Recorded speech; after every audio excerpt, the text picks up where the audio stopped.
साक्षरता अभियान।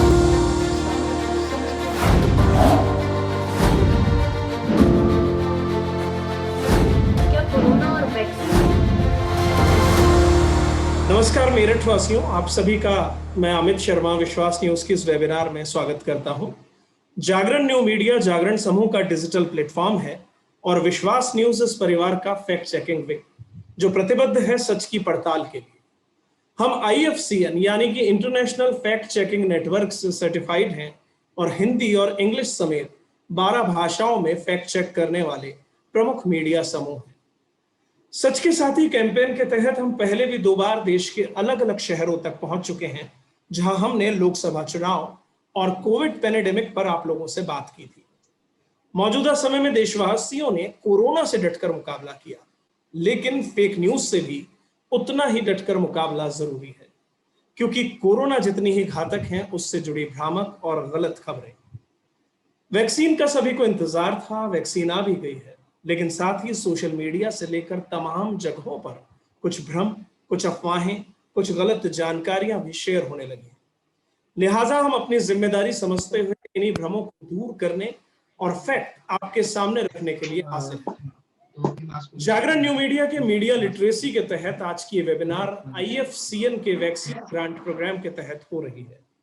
अगर इस पूरी वेबिनार में आपको कोई सवाल पूछना है तो आप चैट बॉक्स में या क्वेश्चन एंड आंसर सेगमेंट में लिखकर अपना सवाल पूछ सकते हैं। हम कोशिश करेंगे हमारे एक्सपर्ट से आपके सवालों के जवाब हम आप तक पहुंचाने की कोशिश करेंगे। हम देश के जाने माने चेहरों को, जाने माने मेडिकल एक्सपर्ट्स को, इन्फ्लुएंसर्स को वेबिनार्स के जरिए आपसे रूबरू कराते हैं। आज भी 3 खास बहुत मेहमान हमारे साथ इस वेबिनार में जुड़ रहे हैं। मैं सबसे पहले स्वागत करूंगा डॉक्टर तनुराज सिरोही जी का। आप इंटरनल मेडिसिन में MBBS MD हैं। डॉक्टर साहब, आपका बहुत बहुत स्वागत है। अर्जुन अवार्डी अलका तोमर जी हमारे साथ जुड़ चुकी हैं। महिला कुश्ती में आपकी कीर्तिमान पूरा देश जानता है, आपका भी अलका जी बहुत बहुत स्वागत। Doctor Nishant Verma associate professor king George medical university से हमारे साथ जुड़े हैं। डॉक्टर वर्मा का भी बहुत बहुत स्वागत। अब मैं आज की इस वेबिनार की हमारी फैक्ट चेकर्स की टीम से भी आपको रूबरू करा दूं। मेरे अलावा इस वेबिनार में अमनदीप कौर, आशीष महर्षि आपसे मुखातिब होंगे। पल्लवी जी प्रेजेंटेशन डेस्क संभाल रही है। मैं हमारी फैक्ट चेकर साथी अमनप्रीत को अब कमान सौंप रहा हूं। अमन, ओवर टू यू। धन्यवाद अमित जी। विश्वास न्यूज के सच के साथी वैक्सीन के लिए हाँ मीडिया लिटरेसी प्रोग्राम में जुड़े सभी गेस्ट और पार्टिसिपेंट्स का मैं स्वागत करती हूँ। देश में कोरोना वायरस की दूसरी लहर ने भारी तबाही मचाई। राहत की बात यह है कि अब इसके मामलों में थोड़ी कमी आई है, लेकिन लापरवाही की नहीं, अब सतर्कता की जरूरत है। इससे पहले कि हम वेबिनार को आगे बढ़ाएं, हमारे बीच खेल जगत की मशहूर हस्ती अर्जुन अवार्डी अंतर्राष्ट्रीय रेसलर अलका तोमर जी मौजूद है। अलका जी, मैं आपका स्वागत करती हूँ। मैम, मैं आपसे जानना चाहती हूँ कि जनता वैक्सीन के प्रति ज्यादा से ज्यादा जागरूक हो, आप इसके बारे में क्या कहना चाहेंगे? Thank you so much Manpreet, और जो भी इस मीटिंग में जुड़े हैं सभी को नमस्कार। मैं तो यही कहना चाहूंगी कि वैक्सीन का सभी वेट कर रहा था, पूरा देश हमारा इसका इंतजार कर रहा था कि वैक्सीन कब आएगी, क्योंकि हमारे देश में मुझे लगता है काफी लेट हो गया और देशों के मुकाबले। तो वैक्सीन का इंतजार खत्म हो गया है, और जिनको नॉलेज है और जो वेट कर रहे थे वैक्सीन का, उन्होंने वैक्सीन लगवाई भी है। मैंने भी वैक्सीन लगवा ली है, पहली डोज मेरी हो चुकी है। तो मैं ज्यादा से ज्यादा जो मेरी मेरठ की जनता है, मेरे देश की जनता है, मैं आप सबसे कहना चाहती हूँ कि वैक्सीनेशन जरूर कराएं। ये जो वैक्सीन है, हमारे साइंटिस्ट हैं या हमारे इतने बड़े साइंटिस्टों ने काफी टाइम लगाकर इसको एक इम्यूनिटी बूस्टर की तरह हमारे लिए बनाया है, ताकि हमारा जो इम्यूनिटी बूस्टर है वो काफी पावरफुल हो जाए, और जो कोरोना वायरस अगर हमको हो जाता है तो उससे हमें कोई प्रॉब्लम नहीं होगी, जितना मैंने पढ़ा है, जितना मैंने सुना है। और ज्यादा से ज्यादा लोगों से अपील करना चाहूंगी, मेरे आस पड़ोस में भी हैं, अभी भी कुछ जगहों पर ऐसे लोग हैं जो वैक्सीन नहीं कराना चाहते, जिनको अभी डर है, जिनको थोड़ा शक है, जिनकी मानसिकता कहीं ना कहीं अभी ये सोचते हैं कि उससे हमको नुकसान हो जाएगा वैक्सीन लगाने से। तो इस तरह के लोगों को जागरूक करना पड़ेगा हम सभी को। जी अलका जी, आपका कहना बिल्कुल सही है। अभी भी बहुत सारी भ्रांतियां हैं इस वैक्सीन को लेकर, और विश्वास न्यूज की इस वेबिनार के जरिए यही कोशिश है कि हम ज्यादा से ज्यादा लोगों को इस वैक्सीन के बारे में, इस वैक्सीन से जुड़ी भ्रांतियों के बारे में इनका सच बता सके, ताकि लोग जो हैं वैक्सीन लगवाने के लिए थोड़ा प्रोत्साहित हों और इस अपने आप को सुरक्षित करें। नोबल कोरोना वायरस के बारे में वैसे तो हम सब जानते ही हैं, पर फिर भी मैं एक छोटा सा इंस्ट्रक्शन या जो छोटा सा जो कहते हैं इसको एक छोटी सी डिटेल्स मैं इसके बारे में साझा करूंगी। पहले भी आप प्लीज एक स्लाइड, हाँ जी। नोबल कोरोना वायरस जो है, इसको SARS-CoV-2 के नाम से भी जाना जाता है। इसके संक्रमण का पहला मामला जो है चीन के हुबेई प्रांत में वुहान शहर में पाया गया था। WHO के सामने सबसे पहला मामला 31 दिसंबर 2019 में दर्ज हुआ है। उसके बाद 30 जनवरी 2020 को WHO ने इस कोविड संक्रमण को एक वैश्विक इमरजेंसी और 11 मार्च 2020 को इसे वैश्विक महामारी घोषित किया था। तो यानी कि ये बिल्कुल संगीन मामला है और हमें इसको बहुत ज्यादा सीरियस लेने की जरूरत है। कोविड के लक्षणों की बात करें तो इसे हमने 3 भागों में बांटा हुआ है। जैसे एक आम लक्षण है जिसमें बुखार आता है, सर्दी खांसी जुकाम होता है, हल्का सूखी खांसी होती है, थकान होती है। कम लोगों में दिखने वाले लक्षणों में दर्द है, गले में खराश है, दस्त है और सिर दर्द होना, स्वास्थ्य या गंध का पता ना लगना, त्वचा पर दाने आना, उंगलियां या अंगूठों का रंग चेंज होना, इस तरह के लक्षण देखे जाते हैं। जबकि जो गंभीर लक्षण है उसमें सबसे ज्यादा जो है वो सांस लेने में कठिनाई जो है वो सामने आती है। सीने में दर्द महसूस होता है, दबाव महसूस होता है, बोलने या घूमने फिरने में जो है इसकी एनर्जी लो नजर आती है इसमें। और अभी जो सेकेंड वेव आई उसमें भी ज्यादा से ज्यादा लोगों में सांस लेने की तकलीफ वाले लक्षण जो है वो ज्यादा नजर आए। कोविड संक्रमण से बचने के लिए कई उपाय बहुत दिनों से, बहुत टाइम से जो है सरकार ने भी सामने रखे हैं। विश्वास न्यूज भी वेबिनार्स के जरिए जो है सामने रखता आया है। मैं फिर एक बार दोहरा देती हूँ कि किसी भी भीड़ भाड़ वाली जगह पर जाने से बचें। जब तक कि बहुत ज्यादा जरूरी ना हो तब तक घर से बाहर ना निकलें। अपने किसी भी अनजान व्यक्ति के संपर्क में आने से बचें। इसके अलावा आप बार बार हाथ धोते रहें साबुन से, और अगर साबुन अवेलेबल ना हो तो सैनिटाइजर का इस्तेमाल करें जिसमें एटलीस्ट 60% अल्कोहल हो। ऐसा सैनिटाइजर जो है अल्कोहल आधारित सैनिटाइजर्स का इस्तेमाल करें। खांसते या छींकते समय अपने मुंह और नाक को ढकें। टिश्यू पेपर से ढकें, ज्यादा बेहतर रहेगा ताकि आप उस टिश्यू पेपर को डिस्पोज ऑफ कर सकें। ज्यादा संपर्क में आने वाली सतह जैसे कि दरवाजे का हैंडल हो गया, लिफ्ट के बटन्स हो गए, उनको टच ना करें, और अगर उनको टच करने की जरूरत पड़ती भी है तो उन्हें आप सैनिटाइज प्रॉपरली करते रहें। ये कुछ उपाय हैं जिनसे आप अपने आप को सुरक्षित रख सकते हैं। डॉक्टर तनुराज सिरोही हमारे साथ मौजूद हैं। मैं उनसे एक सवाल करना चाहती हूँ कि इमरजेंसी सिचुएशंस कब आती है कोविड में, कब हमें जो है तुरंत प्रभाव से जो है डॉक्टर के पास संपर्क करना चाहिए या तुरंत जो है मरीज को हॉस्पिटल लेके जाना चाहिए। इमरजेंसी की मेडिकल सहायता की जरूरत कब होगी इस कोरोना के सिचुएशन में? धन्यवाद अमनप्रीत, और मैं सभी का धन्यवाद देना चाहूँगा। अलका जी का भी मैं कहना चाहूँगा कि इस प्लेटफॉर्म पर आई और अवेयरनेस के लिए इस प्रोग्राम में उन्होंने पार्टिसिपेट किया, और जागरण और विश्वास समूह का भी मैं विशेष धन्यवाद देना चाहूँगा। आता हूँ सीधे आपके सवाल के ऊपर। देखिए, 3 तरह की तकलीफ होती हैं, माइल्ड, मॉडरेट और सीवियर। माइल्ड का मतलब हल्का फुल्का, जैसे कि जुकाम खांसी की तरीके से। इसको डिफरेंशिएट करना होता है कि कहीं ये नॉर्मल वायरल बुखार खांसी की तरह तो नहीं है। इसमें आप एक आम उपचार जो घर में होते हैं उसके लिए एक अलग बात है, उसमें लिए बहुत ज्यादा परेशान होने की बात नहीं है। लेकिन मॉडरेट डिजीज में आपको थकान, बुखार का रहना, बदन का टूटना, भूख का कम लगना, गले को खराब रहना, इसमें आपको थोड़ा सा चौकस होने की जरूरत है। आपको ये देखना पड़ेगा कि कहीं मेरे को लक्षण तो नहीं। ये एक ऐसी स्थिति आ जाती है जब आपको टेस्ट करा लेने चाहिए अपने, या आप जिसके भी टच में चल रहे हैं परिवार के। और सीरियस कंडीशन, जो आपने सीधा सवाल पूछा कि सीरियस कंडीशन होती है अगर सांस में तकलीफ बन रही है, तेज बुखार चल रहा है, सांस लेने में तकलीफ हो रही है, बाथरूम जाने में, अपना रूटीन के जो निजी कार्य होते हैं उनमें भी आपको तकलीफ हो रही है, सांस फूल रही है, तेज बुखार से पीड़ित है, तो इस इशू को बिल्कुल तुरंत अपने निजी चिकित्सक से बात करें और सलाह भी लें कि जो आजकल वैश्विक महामारी चल रही है कहीं इससे मैं पीड़ित तो नहीं हूँ।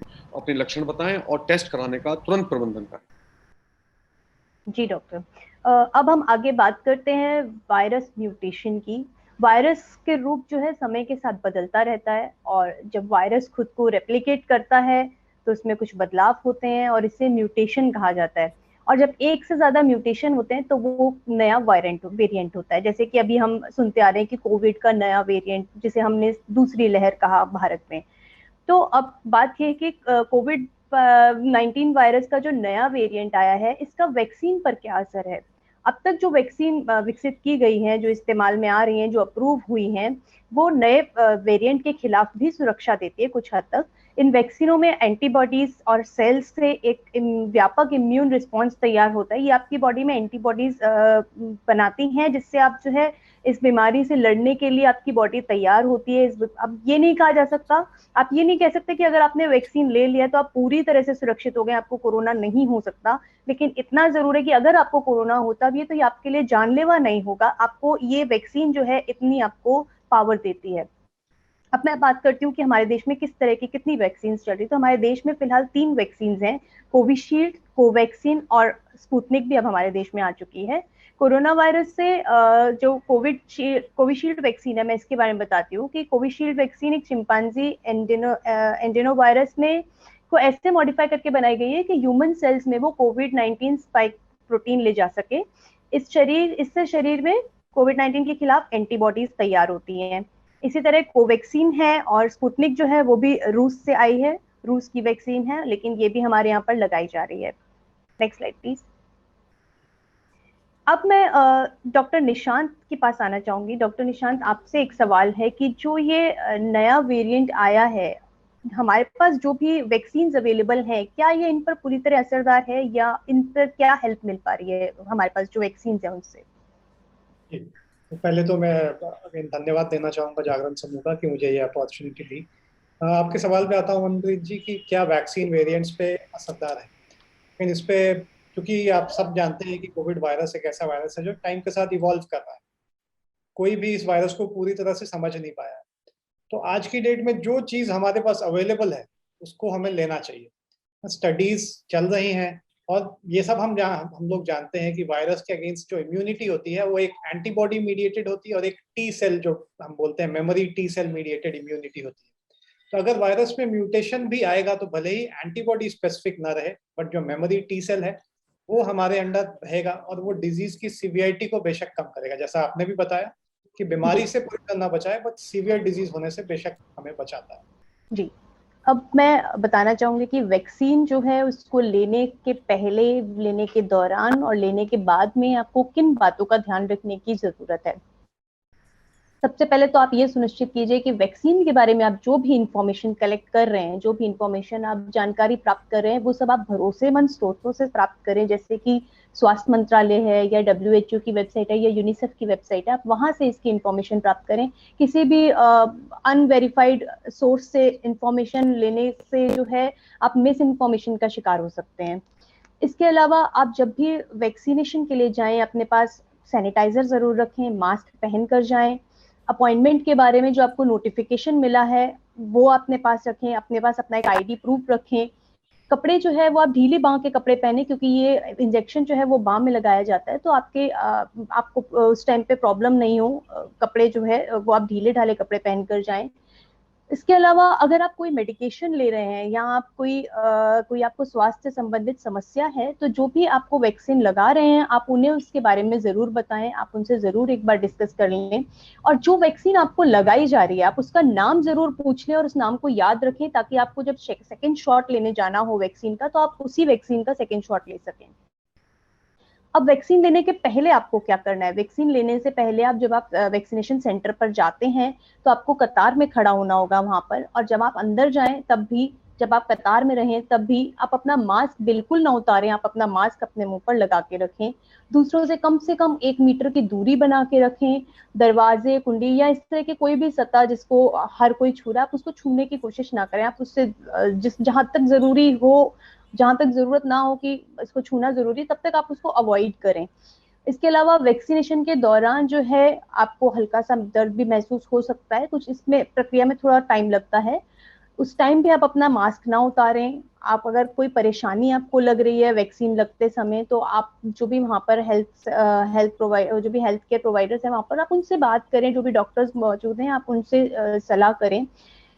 वैक्सीन लेने के बाद जो है कुछ साइड इफेक्ट्स हैं, इसके कुछ साइड इफेक्ट्स कुछ लोगों में नजर आ रहे हैं, हर किसी में ये साइड इफेक्ट्स नहीं है। इसके बारे में डॉक्टर तनराज सिरोही जी से मैं पूछना चाहूंगी कि क्या क्या साइड इफेक्ट्स हैं और क्या इनमें चिंता करने की जरूरत है या ये नॉर्मल है। देखिए, मैं आपको बड़ा स्पष्ट बता दूं, वैक्सीन लगवाने के बाद में बिल्कुल निश्चित रूप से थोड़े बहुत साइड इफेक्ट्स, यानी कि जो ये एक्चुअली साइड इफेक्ट्स वैक्सीन के जो एस स्पाइक प्रोटीन होती है उसके नहीं हो सकते इतनी जल्दी। वो ज्यादातर जो उसको प्रिपेयर करने के लिए जो एक्स्ट्रा इंग्रेडिएंट्स होते हैं, दोनों वैक्सीन में अलग अलग इंग्रेडिएंट्स होते हैं, उनसे एलर्जी हो सकती है, उनसे इन्फ्लेमेशन हो सकता है, उनसे रिएक्शन हो सकता है, जो कि हल्का फुल्का बुखार, बदन टूटना, भूख का कम लगना, सिर में दर्द बना रहना, मांसपेशियों में दर्द रहना, इस तरह की दिक्कत 1 या 2 दिन लगभग रहती है। हम लोग एक कोविड फैसिलिटी में काम करते हैं जहां पर हमने लगभग 2000 लोगों को वैक्सीन लगवाए, तो और आधा घंटा वेट भी सबको कराया। हम लोगों के सामने कोई ऐसी विशेष आधे घंटे में कोई प्रॉब्लम नहीं आई ऑनेस्टली, लेकिन घर जाने के बाद कुछ लोगों को इस तरह की दिक्कतें आई। लगभग 1/3 लोगों में इस तरह की दिक्कत आई, तो उनको पहले बता के दिया जाता था कि ये दवाइयां आप प्रयोग कर सकते हैं, और उसमें एक हेल्पलाइन नंबर भी लिखा जाता है हमेशा, और उसमें उसमें आपको कोविशील्ड लगी या आपको कोवैक्सीन लगी, ये सब उनके कार्ड में लिख करके दिया जाता है अलॉन्ग विद हेल्पलाइन नंबर, कि यहाँ पे ये एक्यूट ड्रग रिएक्शंस को आप रिपोर्ट कर सकते हैं। अगर आपको कोई भी चीज ऐसी लगती है तो आप तुरंत इसको रिपोर्ट करिए। जी, ये वैक्सीन हेल्पलाइन नंबर्स जो हैं इनके बारे में भी मैं भी थोड़ी देर में आपको जानकारी दूंगी। इससे पहले मैं बताती हूँ कि डीआरडीओ ने भी एक दवाई कोरोना के लिए बनाई है, वो है 2DG, इसका नाम है, इसका पूरा नाम है 2-डीऑक्सी डी ग्लूकोज। डीआरडीओ ने ये दवाई जो है वो डॉक्टर रेड्डी लैब्स के साथ मिलकर बनाई है, और इससे ज्यादातर गंभीर जो मरीज हैं जिनको ऑक्सीजन की जरूरत पड़ रही है उनके लिए इनको इस्तेमाल किया जा रहा है। ये दवाई जो है एक सेशे के रूप में आती है, पाउडर के रूप में एक सेशे में आती है, जिसे पानी में घोलकर पिलाया जाता है। बेशक इसे घर पर ट्राई ना किया जाए, क्योंकि ये जो है वो सीवियर जो पेशेंट्स हैं उनके लिए बनाई गई दवाई है।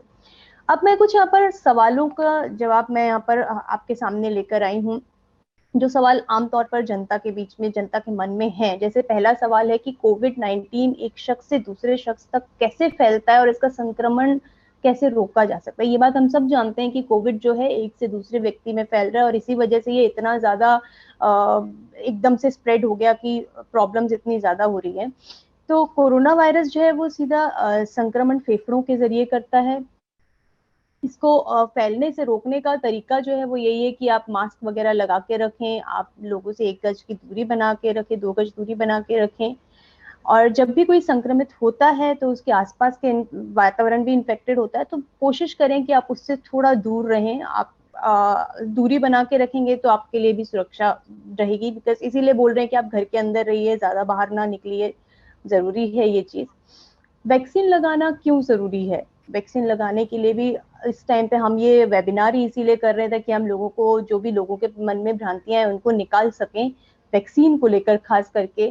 तो जब भी हम किसी वैक्सीन के लिए जाते हैं, जब भी वैक्सीन का उद्देश्य मेनली ये होता है कि आपकी बॉडी में एक एंटीबॉडी को विकसित करना।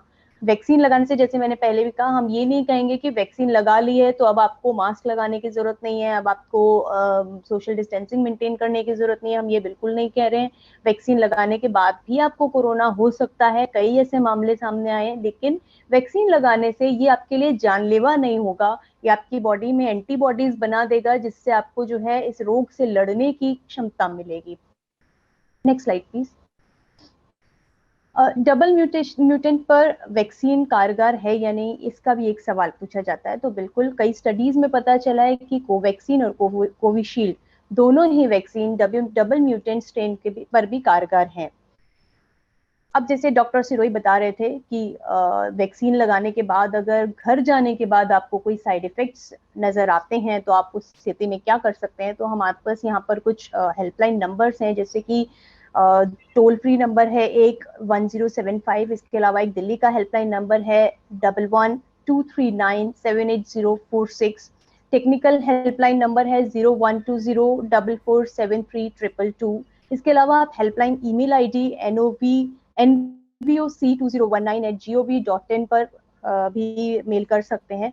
और अगर आपको लगता है कि आप इतना इंतजार नहीं करना चाहते तो आप जाकर वापस एक बार वैक्सीनेशन सेंटर पर भी जाकर आप एक बार डॉक्टर से संपर्क कर सकते हैं।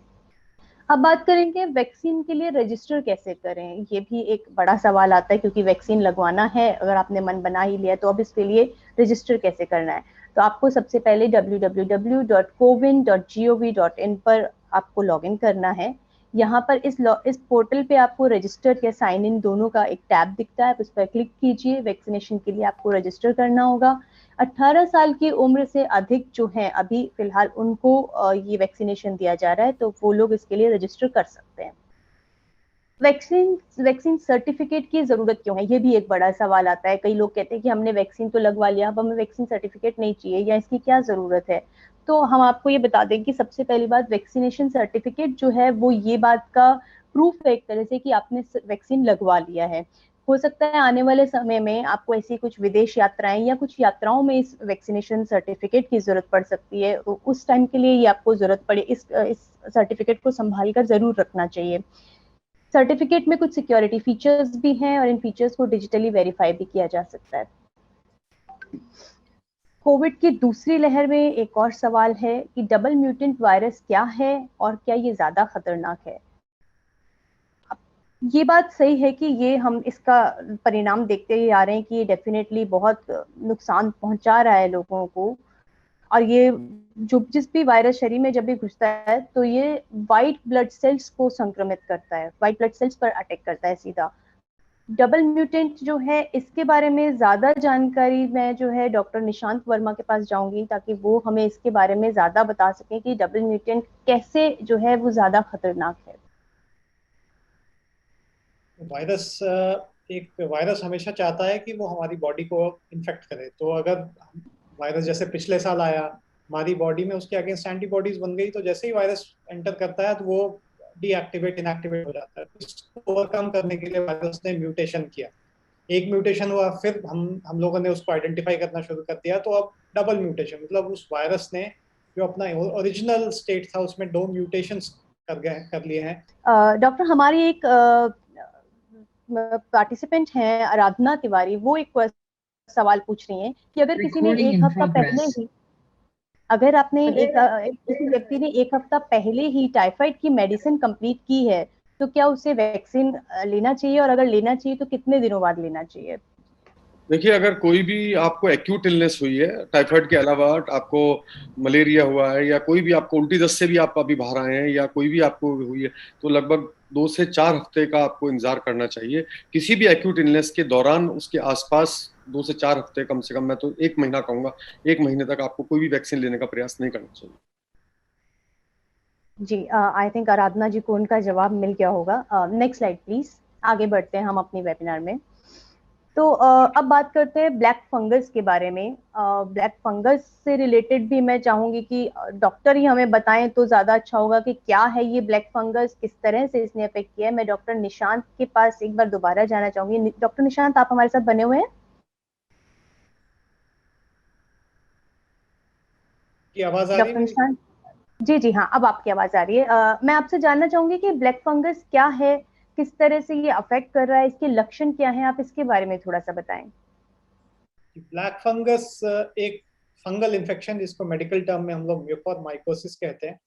सो म्यूकोरमाइकोसिस ऐसे लोगों को इन्फेक्ट करता है जहां उस फंगस को ग्रो करने की अच्छे सेटिंग्स मिलते हैं, जैसे कि जो डायबिटीज हो अनकंट्रोल्ड, जहाँ पे अगर उनमें कोई भी इम्यूनो कॉम्प्रोमाइज्ड स्टेट हो, जैसे अगर किसी ने बहुत समय तक स्टीरॉयड खाया है, कोई कैंसर का मरीज है, तो ऐसे लोग अनकंट्रोल्ड डायबिटीज में ये फंगस ग्रो करने को मिलता है। तो कोविड के पहले समय में ये ज्यादातर ये बीमारी जो कैंसर के मरीज हैं या अनकंट्रोल्ड डायबिटीज है उनमें देखा जाता था। बट कोविड में क्योंकि हम लोग जो पेशेंट्स होते हैं उनको स्टीरॉयड चलता है, जो कि स्टीरॉयड उनकी इम्यूनिटी को कम कर देता है, तो उससे ये संक्रमण इन्फेक्शन फैल सकता है, जिसको म्यूकोरमाइकोसिस कहा जाता है। म्यूकोरमाइकोसिस लेकिन एक व्यक्ति से दूसरे व्यक्ति में नहीं फैलता। सो कोविड की तरह नहीं है कि अगर किसी को म्यूकोर है तो दूसरे बगल वाले व्यक्ति को भी हो जाएगा। ये केवल जो इन्फेक्टेड स्पोर्स हैं, जो गंदगी है, उससे ही ये फंगस उस व्यक्ति में आ सकता है। ओके, डॉक्टर तनुराज जी से एक सवाल है। हमारे एक पार्टिसिपेंट है मनोज गोयल जी, उन्होंने सवाल किए कि मेरे बेटे को 1 मई को वैक्सीन लगी थी, 4 जून को सेकेंड डोज लगनी है और कल तक उन्हें बुखार था, टीएलसी बढ़ी हुई है, एंटीबायोटिक दवाएं चल रही हैं, क्या वैक्सीन लगवाना ठीक रहेगा? वो कंफ्यूज हैं थोड़े, तो आप उन्हें नहीं गाइड देखिए, कर सकते हैं अगर। मैं फिर दोबारा इस बात को दोहराना चाहूंगा। कोई भी अगर एक्यूट इलनेस आपको होती है तो उसके लगभग 2 हफ्ते तक, जैसे कि टीएलसी बढ़ी हुई है, बुखार चल रहा है, कोई ना कोई इन्फेक्शन, वायरल बैक्टीरियल इन्फेक्शन है, पहले उस पीड़ा को खत्म करिए और उसके लगभग 2 हफ्ते के बाद में वैक्सीन को आप लीजिए। 2 हफ्ते तक अगर आप उसको डेफर भी करते हैं तो उसमें कोई प्रॉब्लम वाली बात नहीं। जी, वेबिनार का सिलसिला आगे बढ़ाने के लिए और वैक्सीन के दुष्प्रचार और फैक्ट चेकिंग कैसे की जाए, ऐसी इंफॉर्मेशन का, उसके बारे में जानकारी के लिए अब मैं आशीष को हैंड ओवर करूंगी। Over to you Ashish. Thank you ma'am. इस स्लाइड को आगे बढ़ाएं इससे पहले हम कुछ बात कर लेते हैं फेक न्यूज को लेके। सोशल मीडिया पे अलग अलग टाइम पे वैक्सीन के लिए अलग अलग फर्जी खबरें चलती रहती हैं।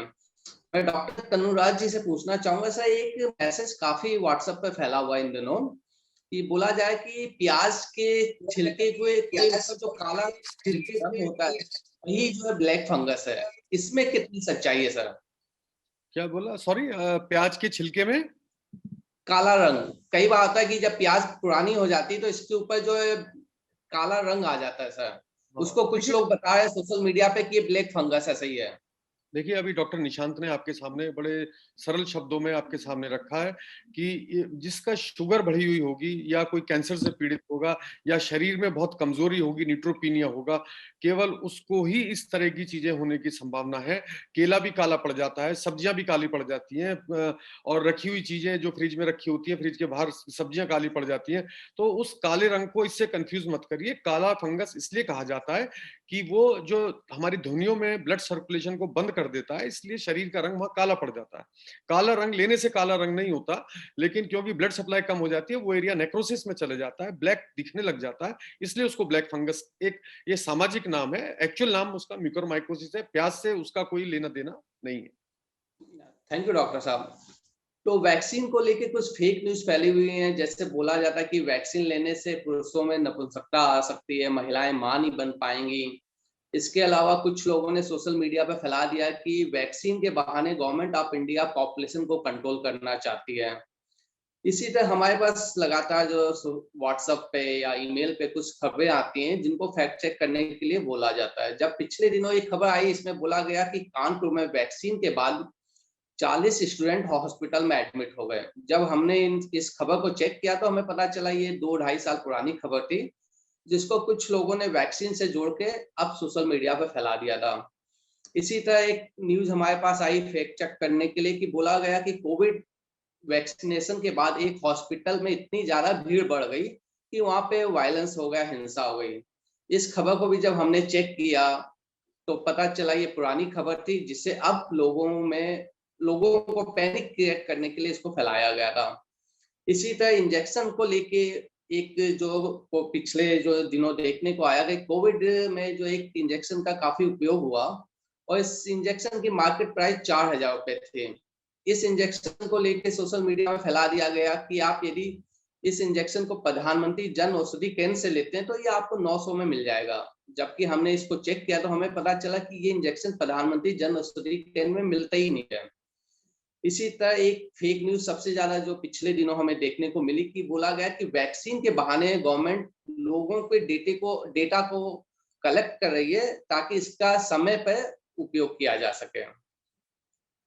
तो जब भी आपके सामने कोविड या वैक्सीन से जुड़ी हुई कोई भी फेक न्यूज आए तो इसके लिए सबसे पहले आप इस न्यूज को देखिए और एक कॉमन सेंस अप्लाई कीजिए, क्योंकि यदि आप कोई भी फेक न्यूज देखते हैं तो एक बार देख के अंदाजा लग जाएगा कि हो सकता है ये फेक न्यूज है। इसलिए यदि कोई भी वैक्सीन से जुड़ी हो तो जो भी एक्सपर्ट हैं इस विषय से जुड़े हुए, जो हमारे जैसे फैक्ट चेकर हैं या आपके जो डॉक्टर हैं, उनसे बात कीजिए कि ये खबर सही है या नहीं। जैसे मैंने प्याज वाला एग्जांपल दिया, इसको व्हाट्सएप पे सोशल मीडिया पे फैलाया गया और लोग इसको सच मानकर वायरल करें, तो आप एक बार अपने डॉक्टर से जरूर बात करें। जी, तो कोई भी यदि आपके पास फेक न्यूज आती है तो आप खुद इसको ऑनलाइन टूल के माध्यम से, हमारे पास कई ऑनलाइन टूल हैं, उनके माध्यम से आप चेक कर सकते हैं। या इसके अलावा जो है WHO की वेबसाइट है, विश्वास न्यूज की वेबसाइट है, वहां जाके आप देख सकते हैं कि ये जो फेक न्यूज फैली हुई इसको लेके हमने क्या किया हुआ है। आगे बढ़ते हैं। ये है कुछ ऑनलाइन टूल्स हैं जिनका उपयोग हम लोग सब लोग करते हैं फैक्ट चेक के तौर पे। आप भी, एक आम आदमी भी इस टूल का उपयोग कर सकता है। ये गूगल ओपन सर्च है। इसमें आपको यदि कोई भी न्यूज आपके पास फैली हुई है तो आपको ये लगता है कि न्यूज फेक होती है, इसको आपको गूगल में टाइप करना है और देन इसको खोजना है। इसके बाद इस खबर को लेके जिसने भी फैक्ट चेक किया है या ये खबर किसी वेबसाइट पे है तो वहां पे आपको इस खबर का लिंक मिल जाएगा। ये गूगल रिवर्स इमेज टूल है, इसका हम लोग सबसे ज्यादा फैक्ट चेक उपयोग करते हैं। यदि आपके पास कोई इमेज आई हुई है और बोला जाए कि ये इमेज देखिए, इस इमेज को, ये अभी की इमेज है या इस इमेज में ये कोई क्लेम किया गया, तो इस इमेज को आप इस टूल के माध्यम से खोज सकते हैं। इससे हमें ये पता चल जाता है कि इस इमेज का पहली बार उपयोग कहाँ हुआ था, किस वेबसाइट पे हुआ था और कितने साल पहले हुआ था।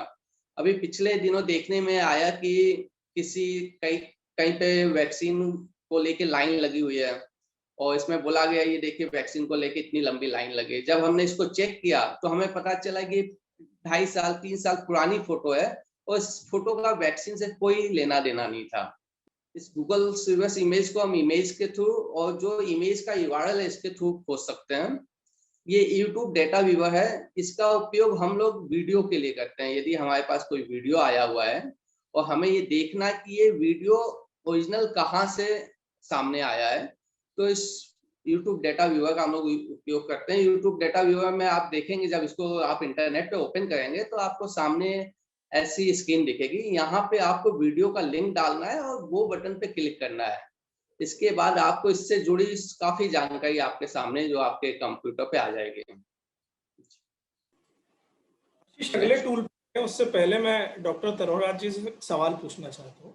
हमारे एक यूजर है, यूजर का नाम भी मैं यहाँ आप लोगों के सामने रखता हूँ। विमल जी हमसे सवाल पूछ रहे हैं। इनका सवाल है कि पहले जो है कोविशील्ड के लिए 28 दिन का समय रखा गया, फिर इसे बढ़ा दिया गया। इसको लेकर काफी कंफ्यूजन है कि ये समय क्यों बढ़ाया गया। इस पर काफी लोग सवाल भी करते रहे। यहाँ ये भी, इनका भी सवाल आ रहा है जी। ये बड़ा अच्छा सवाल है और ये बड़ी अच्छी बात है, पूछना भी चाहिए कि ये इस तरह की आपने गैप क्यों बढ़ाया। देखिए, सबसे पहले तो 28 दिन का समय रखा गया, लगभग 1 महीने का समय रखा गया। मैंने जो लगवाई वो 1 महीने के उपरांत लगवाई, सबसे पहले दिन लगवाई और अगले बार भी जो लगवाई 1 महीने के बाद लगवाई। लेकिन उसके बाद में 6 से 8 हफ्ते कर दिया गया और अब लगभग 12 हफ्ते के लिए इसको कर दिया। देखिए, साइंस जो है बड़ी फ्लूइड साइंस होती है। साइंस में जो स्ट्रक्चर, जो चीज आज दिख रही है, जैसे म्यूटेंट्स आ गए, पहले म्यूटेंट्स नहीं थे, जैसे इम्यूनिटी का रेस्पॉन्स नहीं था, क्योंकि ये सब चीजें लगभग एक वैक्सीन को बनने में 6 से 8 साल 10 साल लग जाते हैं। लेकिन क्योंकि हमारे पास में मर्स और SARS-1 का डाटा था, तो उस माध्यम से हम लोग इसको जल्दी तो तैयार कर पाए। लेकिन साइंस क्योंकि इवॉल्व होती रहती है, समय समय पे हम लोग साइंस को जांच करते रहते हैं, शोधकर्ता उसमें उसकी एफिकेसी, उसकी सेफ्टी की जांच करते रहते हैं। यही साइंस का फायदा है, यही टूल्स का फायदा है। अगर स्पेनिश फ्लू की बात करें, 100 साल पहले आई थी तो केवल मास्क था। इस बार डिफरेंस क्या है, आपका टेक्नोलॉजी है, यानी कि वैक्सीन है। इस वैक्सीन को आप एक जगह एक फिक्स नहीं कर सकते। जैसे भाव बदलते रहते हैं, वैक्सीन का यूज भी उसी तरीके से आगे भी बदलेगा, अभी भी बदला है, नेक्स्ट जनरेशन के वैक्सीन भी आएंगे। इसी साइंस में जो एफिकेसी इसमें देखने को मिली कोविशील्ड में, ये मिला कि पहली वैक्सीन के बाद में जिन लोगों को लगता जा रहा था उनकी रेस्पॉन्स और बढ़ती जा रही थी। तो कहीं ना कहीं ICMR ने और एस्ट्राजेनिका का जो कमेटी होती है, उन्होंने ये फैसला लिया क्यों ना इसको डिले कर दिया जाए, ताकि मैक्सिमम फायदा, अभी अगर बढ़ी रही है इसमें इम्यूनिटी तो इसको डिले कर सकते हैं। इसमें कोई भी सरकार का डायरेक्ट रोल नहीं होता। सरकार को एडवाइस करने के लिए तो साइंटिफिक कमेटी होती है, इसमें पूर्णतः साइंस इन्वॉल्व है, इसमें कोई भी सामाजिक बात इन्वॉल्व नहीं है। और जैसा कि कहा जा रहा है, ये ICMR और CDC की गाइडलाइंस के थ्रू ही हो रहा है। इसको एक्सेप्ट भी करना चाहिए और इसी तरीके से हमें फॉलो भी करना चाहिए। जी डॉक्टर साहब, धन्यवाद इस जानकारी के लिए। मैं डॉक्टर निशांत जी के पास यहाँ आना चाह रहा हूँ। डॉक्टर वर्मा, यहाँ एक सवाल ये भी बनता है कि कुछ लोगों ने जो है कि कुछ देशों का उदाहरण देकर भी बात हो रही है। एक सवाल ये भी आ रहा है कि कहीं गलती से हो या कुछ हो, 3 डोज का भी एक कंफ्यूजन कहीं ना कहीं है। हम जो हमारी गाइडलाइन देखते हैं देश की, उसमें 2 डोज ही लिखी गई है। तो किनका 1 डोज, किनका 2 डोज, एक बार इस पर आप क्या मेडिकली क्या कहना चाहें? अभी तक जो हमारे देश में आईसीएमआर की जो गाइडलाइंस हैं वो कोविशील्ड की 2 डोज लगनी है, जिनके बीच में अंतर 12 से 16 हफ्ते का होना चाहिए। यूके में एक बूस्टर डोज का ट्रायल चल रहा है, वो भी वहाँ रिकमेंडेड नहीं है और प्लानिंग स्टेज में है कि हो सकता है इस साल के अंत तक वहाँ बूस्टर इसकी लेनी पड़े।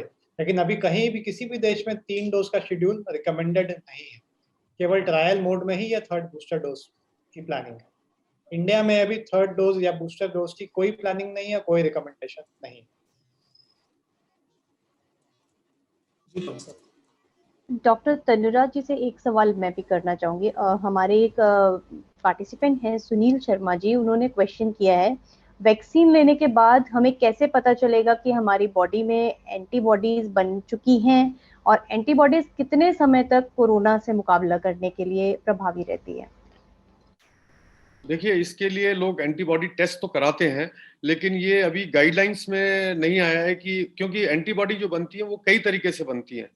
आईजीजी के रूप में बनती है, CD8 के रूप में बनती है और टी सेल्स के रूप में बनती है। कुछ इन्नेट इम्यूनिटी होती है, कुछ एक्टिव, एकदम से तुरंत एक्टिव हो जाती है, पहचान लेती है कि वायरस आ गया है। कुछ होती हैं जो 5 से 7 दिन लेती हैं पहचानने में। तो केवल हमारे पास जो मापदंड है वो आईजीजी को नापने का है। केवल आईजीजी के आधार पे कोई भी निर्णय एकदम से नहीं लिया जा सकता कि मेरे को कोविड के बाद वैक्सीन बनी कि नहीं, मेरे को एंटीबॉडी बनी कि नहीं बनी, या इतनी बन गई कि मेरे को अब कुछ नहीं होने का, या वैक्सीन के बाद भी आप इसको ये नहीं ले सकते कि मेरे को तो इतनी बन गई है और अब मेरे को ना बीमारी होगी और ना सीरियस बीमारी होगी, मैं तो बिल्कुल अच्छा हो गया हूँ। तो इस तरह की अभी कोई शेड्यूलिंग हमारे पास में नहीं है। साइंस इवॉल्व हो रही है, हो सकता है आने वाले समय में इस तरह की जानकारियां, इस तरह के टेस्ट आपके पास में मिलने लग जाएं, लेकिन अभी तक पूर्णतः ये जानकारी किसी के पास में नहीं है कि मेरे को वैक्सीन लगी और या कोविड हुआ, उसके बाद में मेरे अंदर पूरी तरह से इम्यूनिटी हो गई है। री इन्फेक्शन भी देखने को मिलते हैं। और वैक्सीन का जो दावा है वो प्योरली ये है कि आपको सीरियस बीमारी नहीं होगी। और मैं एक कोविड फैसिलिटी में भी काम करता हूँ, लगभग 600 पेशेंट्स हम लोगों ने अपनी फैसिलिटी में ट्रीट करे। और मैं आपको ये अपनी फैसिलिटी के बारे में बता सकता हूँ कि हमारे यहाँ लगभग दोनों वैक्सीन लेने वाले की किसी की भी मृत्यु नहीं हुई और भर्ती भी मुश्किल से 4 से 10 पेशेंट हुए होंगे, वो भी पैनिक के वजह से हुए या हल्के लक्षण की वजह से, डर की वजह से हुए, जो सब लोग सुरक्षित अपने घर गए। ये मैं एक बड़ी बात कह रहा हूँ कि हमारे सेट, मतलब मैं हमारे सेटअप की बात नहीं, मैं अपना एक्सपीरियंस शेयर करना चाहता हूँ कि ड्यूअल वैक्सीनेशन वाले लोग, चाहे कोई सी भी वैक्सीन लगा रखी थी, उनको सीरियस बीमारी के रूप में और मृत्यु दर तो लगभग ना के बराबर ही रहा।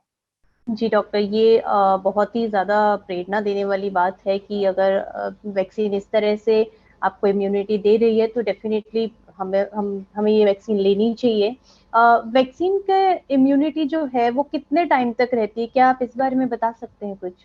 देखिए, अभी तो ये माना गया है कि लगभग 9 महीने से 12 महीने तक, क्योंकि ट्रायल टाइम ही इतना हुआ है, अभी इससे ज्यादा तो बताना मुश्किल है। लेकिन जैसे कि ये वायरस है, इन्फ्लुएंजा से मिलता जुलता वायरस है, उसमें हर साल आपको लगानी पड़ती है इन्फ्लुएंजा की वैक्सीन। कुछ वैक्सीन आपको बूस्टर के रूप में अलग अलग समय पे लगानी पड़ती है, क्योंकि ये सांस से संबंधित बीमारी है, इन्फ्लुएंजा से संबंधित बीमारी है। अभी तक का जो डाटा है वो यही कहता है कि लगभग 9 से 12 महीने तक की हमारे पास में डाटा है कि इतने दिन तक कारगर है। कुछ स्टडीज ने ऐसा भी बोला है कि लगभग 8 से 10 साल तक ये काम कर सकती है। इवॉल्विंग साइंस है, इसका आंसर हो सकता है समय के साथ धीरे धीरे ही मिले। जी आशीष, आप कंटिन्यू कर सकते हैं। जी अमन, मेरा डॉक्टर तनुराज जी से और डॉक्टर निशांत वर्मा जी से एक सवाल है। हमारी वेबिनार में काफी पेरेंट्स भी जुड़े हुए हैं। तो सवाल ये है कि चलिए, बड़ों को तो वैक्सीन लग गई, लेकिन अब जो कहा जाए कि तीसरी लहर आएगी जिसमें बच्चों को सबसे ज्यादा प्रभावित होंगे, तो बच्चों को कैसे बचाया जाए सर? पेरेंट्स को ऐसा क्या करना चाहिए कि वो बच्चों को जो है तीसरी लहर से बचा सके, या तीसरी लहर आएगी भी या नहीं? देखिए, मैं आपको बता दूं कि लहर का क्या मतलब होता है। लहर का मतलब होता है कि जैसे केसेस बढ़े और फिर केसेस नीचे आए। पूरी कंट्री में जरूरी नहीं है कि लहर एक साथ चले। जैसे कि आप देखिए, सबसे पहले केरला में केसेस बढ़े और नीचे आए, उसके बाद में महाराष्ट्र में केसेस बढ़े और फिर नीचे आए। और उसके बाद में पूरी कंट्री में, क्योंकि जैसे हम उत्तर प्रदेश में रहते हैं तो हम ये मान सकते हैं कि हमारे बहुत से वर्कर्स केरला और महाराष्ट्र में काम करते हैं, बिहार के लोग, यूपी के लोग, वो वापस आए होंगे कहीं ना कहीं से, तो वो इस तरीके से फैलता है। आप पहले से आइडेंटिफाई कर सकते हैं कि लहर कहाँ चल रही है और किस तरीके से उसको रोका जा सकता है। नंबर एक बात, लहर तो इसको कहते हैं। बच्चों में मैं कहूंगा जब पहले 2 बार में नहीं आई तो बच्चों में तीसरी बार में ऐसा आने का कौन सा लॉजिक है कि तीसरी बार बच्चों में ज्यादा आएगी? ऐसा नहीं है। अगर बच्चों में आती है, बच्चों में इन्फेक्शन होता है, मैं इसको मना नहीं करता हूं, लेकिन 99% बच्चों में, 95% बच्चों में एसिम्प्टोमेटिक इन्फेक्शन होता है। हाँ, थोड़ी सी डर की बात यह है कि एडल्ट सब इम्यूनाइज हो चुके हैं, उनको अगर इन्फेक्शन होगा तो माइल्ड इन्फेक्शन होगा। वो माइल्ड इन्फेक्शन अपने घर में अपने बच्चों को वो अधिक मात्रा में दे सकते हैं। इस चीज को देखने के लिए, इस चीज को रोकने के लिए गवर्नमेंट ऑफ इंडिया ने भी अपनी जो कोवैक्सीन है उसको अनुमति दी है कि वो 12 से 17 साल तक के लोगों को चेक करे, और जो विदेशों में भी 12 से 17 साल के, उसमें उन्होंने एफडीए में अपना वो डाल रखा है कि हमें परमिशन दी जाए। लेकिन इसमें बहुत घबराने की बात बिल्कुल इसलिए नहीं है। अगर आप लोग, हम सब मिलके कोविड एप्रोप्रिएट बिहेवियर, यानी कि मास्क और 6 गज की दूरी और सैनिटाइजेशन बना के रखेंगे लगभग कुछ सालों तक, तो मैं गारंटी से कह सकता हूं कि 3rd या 4th वेव अगर आती भी है तो बहुत हल्की आएगी और हम सब लोग इससे बड़े आराम से बच सकते हैं। Thank you sir. अब चलते हैं फैक्ट चेक टूल की तरफ। तो ये है इनविट टूल, ये भी आपको ऑनलाइन मिल जाएगा। इस टूल की मदद से हम लोग जो वीडियो कंटेंट हमारे पास आता है फैक्ट चेक करने के लिए, उसकी हम लोग चेक करते हैं इससे। इसमें हम लोग इनविट टूल में सबसे पहले इस वीडियो के लिंक को डालते हैं, देन इसके बाद कई स्क्रीनशॉट निकाल लेते हैं इस वीडियो के माध्यम से, इनविट टूल के माध्यम से। और इसके बाद फिर इसे जब हम खोजना स्टार्ट करते हैं तो हमें ये ओरिजिनल वीडियो जिस भी यूट्यूब चैनल पे या किसी वेबसाइट पे है वहां मिलता है, देन हम लोग फैक्ट चेक करते हैं। इसको आसानी से कोई भी जो है इंटरनेट पर यूज कर सकता है। नेक्स्ट, ये देखिए इनविट टूल के वीडियो के अलावा इसमें आप जो है किसी ने यदि ट्वीट किया है और इसका ट्वीट वायरल हो रहा है तो आप इसको जो है यहाँ खोज सकते हैं। इसमें आप टाइमलाइन टूल डाल सकते हैं। इसके अलावा जो वीडियो या जो इमेज है, इसमें जो मेटा डेटा का उपयोग किया जाता है उसके माध्यम से आप इसको खोज सकते हैं। इसके अलावा जो आप वीडियो, ओरिजिनल वीडियो किसका है, वीडियो के राइट्स किसके पास हैं, वीडियो का यदि आपको की फ्रेम निकालना है, ये सब आप जो है इस इनविट टूल के माध्यम से उपयोग कर सकते हैं। जी, ये एग्जिप डाटा व्यूअर है। इसका उपयोग हम लोग उस समय करते हैं जब हमारे पास कोई इमेज की शक्ल में फैक्ट चेक करने के लिए कोई पोस्ट आती है। इसको यदि मैं एग्जांपल के माध्यम से बताऊं कि कोई इमेज है 2 साल पुरानी या 10 साल पुरानी इमेज है और इसको बोला जाता है कि ये देखिए ये अभी की इमेज है, तो इसमें हम इस एग्जिप डेटा व्यूअर टूल का उपयोग करते हैं। फोटो को इस ऑनलाइन टूल में अपलोड करते हैं और जब हम इसको खोजना स्टार्ट करते हैं तो हमें ओरिजिनल जहाँ पे सबसे पहले फोटो अपलोड हुई थी वहां तक हमें ये जो टूल पहुंचा देता है। इसके अलावा यदि हमारे पास ओरिजिनल फोटो है सोशल मीडिया पे, यदि हमारे पास कोई ओरिजिनल फोटो आई हुई है, इसको हम यदि इस पे खोजते हैं तो हमें ये फोटो किस कैमरे से लिया गया है, कब लिया गया है, किस लोकेशन से लिया गया है, ये सब हमें जो है इस एग्जिप डाटा व्यूअर टूल के माध्यम से पता चल सकता है। जी आशीष जी, मैं इससे पहले कि हम और आगे की ओर बढ़े, मैं कुछ सवाल हमारे क्योंकि एक्सपर्ट्स लगातार बढ़े हुए हैं उनके पास चलता हूँ। मैं निशांत जी आपके पास आ रहा हूँ। एक सवाल हमसे यहाँ पूछा है अंकित अढ़ाना जी ने। इनका सवाल है, एक आम यूजर, एक आम देश की जनता, क्योंकि हालांकि सेकंड वेव जिसे हम कह रहे हैं उसने जितनी त्राही मचाई है हमने सबने देखा है, लेकिन फिर भी एक जहन में जो सवाल आ रहा है वो आप एक्सपर्ट्स के सामने रखना जरूरी है। ये पूछ रहे हैं कि क्या तीसरी लहर की चेतावनी एक भ्रम है या ऐसा कुछ अंदेशा है? कि जो प्रेडिक्शंस होते हैं वो पास्ट एक्सपीरियंस से दिए जाते हैं। जो स्पेनिश फ्लू था उसमें 3 वेव्स आई थी, अभी कोविड का भी अमेरिका में ऑलमोस्ट 3 वेव्स आई थी। उसी के बेसिस पे ये 3rd वेव की प्रेडिक्शन की जा रही है। 3rd वेव का मतलब है कोविड का केसेस बढ़ेंगे, बट कितने बढ़ेंगे ये आप और हम कैसे बिहेव करते हैं उस पर डिपेंड करेगा। हम अगर वैक्सीन अच्छे से लगवाएं, कोविड अप्रोप्रिएट बिहेवियर रखें तो ये केसेस उतनी मात्रा में नहीं बढ़ेंगे। और ऐसा कोई भी, जैसा डॉक्टर सिरोही ने भी बताया कि ऐसा कोई प्रेडिक्शन नहीं है कि ज़्यादा सीरियस केसेस हो जाएंगे। वायरस वही है, सीवियरिटी वही रहेगी, केसेस संख्या कम होगी अगर हम ये सब बिहेवियर सही रखें और वैक्सीनेशन स्ट्रैटेजी अच्छी रहे। मेरा सवाल ये है कि इस पूरे हमने साल भर से ज्यादा हो गया इस पैनिक को हम देख रहे हैं, हमारे सामने लगातार है, आप लोग जूझ रहे हैं, लगातार इतने लंबे समय से हम देख रहे हैं, डॉक्टर्स लगे हुए हैं, सारे फ्रंटलाइन वॉरियर्स लगे हुए हैं, हम जर्नलिस्ट लोग भी लगे हुए हैं।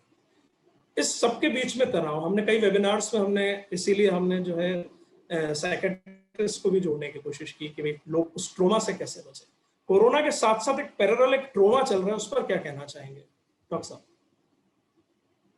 देखिए, कहीं ना कहीं जो मन में एक भ्रमित डर है, वो एक तो टेस्ट कराने का बहुत भ्रमित डर है कि टेस्ट कराऊंगा तो मेरे को उठा के ले जाएंगे, मेरे को अपने से अलग कर देंगे। स्पेशली एल्डरली लोगों में बहुत डर है, तो लोग टेस्ट कराने से बहुत बचते हैं।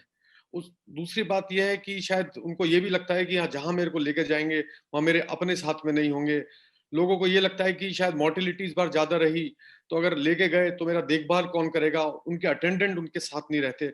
मैं आपको अपने एक्सपीरियंस से एक बात मैं कहना चाहूंगा कि ऐसा मंजर कि जैसे कि मैं आपको शेयर करना चाहूंगा, अगर कोई अपनी जान भी गंवाता है तो आखिरी वक्त में वो लगभग अपने परिवार, अपने मित्रों, अपने यार दोस्तों के साथ में कुछ ना कुछ दिन वो बिताते हैं। लेकिन ये डर था कि अगर मैं चला गया, हफ्ता भर मेरे को लगेगा ठीक होने में या वापस आने में, मेरा घर का कोई साथ नहीं होगा, या ऐसी स्थिति बन सकती है कि कौन मेरे को उठाएगा, कौन बैठाएगा। तो इस तरह का ये डर था। लेकिन सरकार ने कि सर्विलेंस फैसिलिटीज ने, मैं कहना चाहूंगा मीडिया के माध्यम से लोगों ने में से ये डर धीरे धीरे करके, अब आप देखिए लगभग कई लाख टेस्ट उत्तर प्रदेश में हर दिन होते हैं और उसका डाटा सामने आने लग गया है। जैसे जैसे लोगों ने पढ़ा, उनका डर भी निकला कि अब जैसे मेरठ में कल केवल 40 केस रह गए, तो अब आप देखिए लोगों की वॉक करने का, अपने आप को थोड़ा सब्जी लाने का, इस तरह की चीजें बढ़ती जा रही हैं। इसमें मीडिया का बड़ा अहम रोल रहा है, लोगों को सजग रखने में, उनके मन से डर निकालने में। सकारात्मक जितनी भी न्यूज दी हैं जागरण ग्रुप ने, विश्वास ग्रुप ने, तो वो कहीं ना कहीं लोगों के ऊपर इम्पैक्ट करती हैं कि इससे डरना नहीं है, इससे लड़ना है, अपनी बात जाकर के अपने चिकित्सक से कहिए। इस तरह की चीजें जरूर कहनी चाहिए। और कहीं ना कहीं मिस इन्फॉर्मेशन होती है। 3 तरह के लोग होते हैं, मैं आपको बताऊं। एक तो वैक्सीन को या कोरोना से संबंधित बात को तुरंत पकड़ लेते हैं, ये वो लोग होते हैं जिनका साइंस के अंदर कन्विक्शन होता है कि नहीं साइंस है, हम लोग साइंस और टेक्नोलॉजी के जमाने में जीते हैं। 2 ही चीज बचा सकती हैं, अगर सिंपल बात करूं, प्रार्थना और टेक्नोलॉजी। तो टेक्नोलॉजी में हम लोग एंडोर्स करने वाले 35% लोग हैं। 15% लोग ऐसे हैं जो रिफ्यूज करते हैं कि मैं वैक्सीन नहीं लगाऊंगा, मैं टेस्ट नहीं कराऊंगा।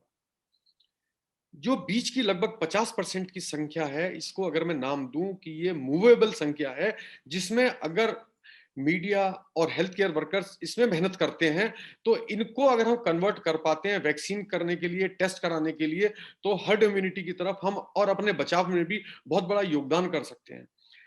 जो आपने आज का ये वेबिनार कंडक्ट किया, इसका बहुत बड़ा रोल इसमें होने वाला है, क्योंकि जितनी भी मिस इन्फॉर्मेशन हैं वो सब क्लियर होती चली जाएंगी।